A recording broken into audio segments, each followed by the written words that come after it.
Di sebuah rumah beratap seng di Kelurahan Pandang, Kecamatan Panakukang, Makassar, Naila, 12, tumbuh dengan semangat besar meski hidup dalam keterbatasan.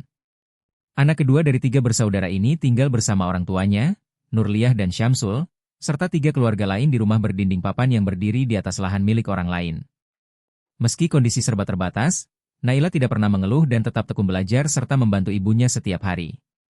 Kebahagiaan datang pada Rabu, 7 Mei 2025, saat Naila menyaksikan namanya muncul di televisi sebagai penerima beasiswa dari Presiden.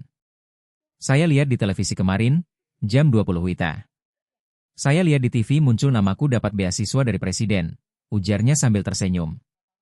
Presiden RI Prabowo Subianto secara khusus menyebut nama Naila dalam acara Halal Bihalal bersama Purnawirawan TNI AD di Jakarta.